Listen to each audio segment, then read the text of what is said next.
Hi, I'm Kyle with Midcentury Modern Edition, and in this video, we're going to go over the build contract and mortgage financing timeline.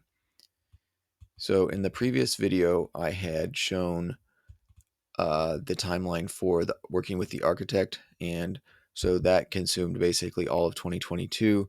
And then at the end of 2022, we kind of did a transition over from the architect, who is Neon, over to Green Square, who's the actual construction company. So that was in November, and we sent over construction documents. And I'm sure Green Square and Neon did stuff behind the scenes that, we don't know about, but we did that. And then December 1st, the Green Square team came on site and just looked at our house and just talked to us about the process.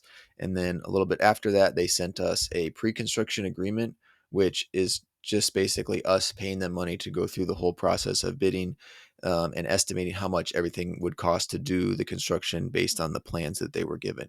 And so we sent them a list of questions about that agreement, how the process would work, just trying to kind of more fully understand what would happen there.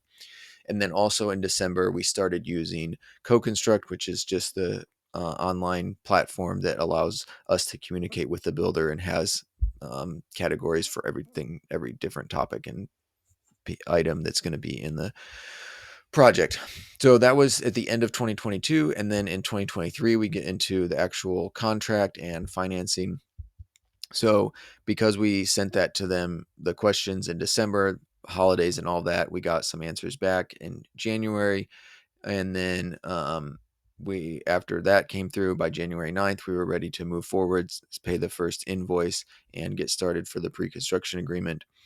On January 27th, we met with Green Square at their offices and went over the rough draft of the budget. And it was, as it was designed by the architect, it was way more expensive than what we were hoping to spend. And so we had to work with Green Square to make changes, find ways to reduce costs, change some of the finishes, and remove some windows. At one point, we had wanted to do insulated concrete forms, or ICF, for the basement walls, and we switched to a standard poured concrete wall.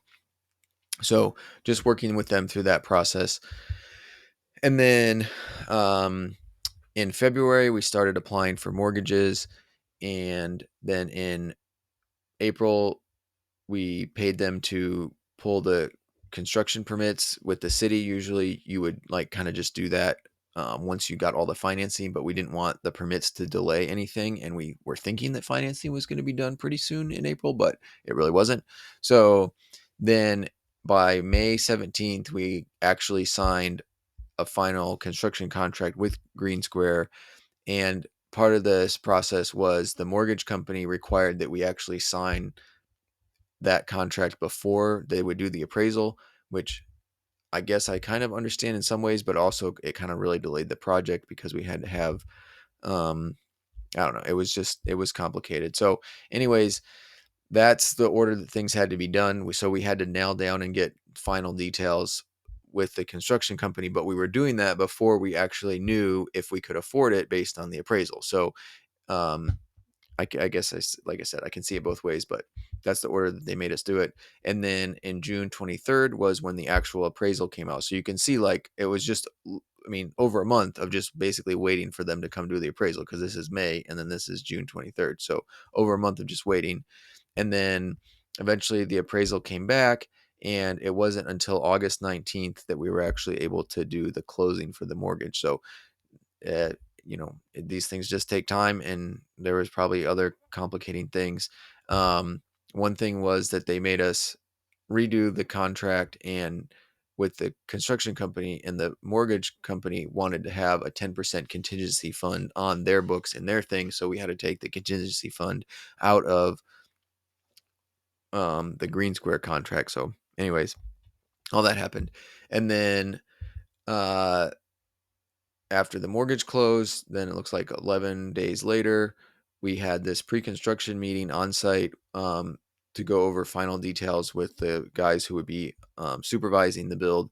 And, they said just to make sure that we're building what you want. So we thought that was nice, and that worked out well, helped us to um, get everybody on the same page.